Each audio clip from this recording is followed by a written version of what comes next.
Vote শেষ হতেই উত্তপ্ত বেহালা পশ্চিম 129 নম্বর ওয়ার্ড রবীন্দ্রনগর রামকৃষ্ণপল্লীতে বিজেপি কর্মীদের হাতে আক্রান্ত 29 নম্বর ওয়ার্ডের প্রাক্তন কাউন্সিলর অঞ্জন দাস সহ আরও 3 তৃণমূল কর্মী। একজনের অবস্থা আশঙ্কাজনক। নতুন তৃণমূল কাউন্সিলরের মাথা ফেটে যায়, নাক ফেটে যায়। তৃণমূলের অভিযোগ, ইট বৃষ্টি করে বিজেপির লোকজন, হাতে লাঠি রড নিয়ে এসে বেধড়ক মারধর করা হয় পার্টি অফিসে ঢুকে।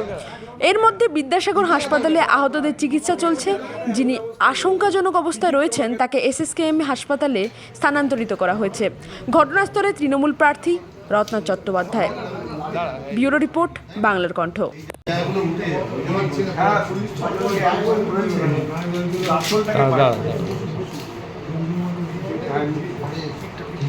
সবটাই তুলো সামনে দেখতে না ঠিক আছে এই অঞ্চল বসে একটু কারণ আছে দাদা একটু সরে যান একটু হ্যাঁ হ্যাঁ হ্যাঁ হ্যাঁ এই তো চালা করে দিয়েছি চালা করে দিয়েছি এই আমায় থাকতে হবে অঞ্চল একটু ঘুরে বল ইনজেকশনটা তো তোমায় নিতে হবে হয়ে গেছে।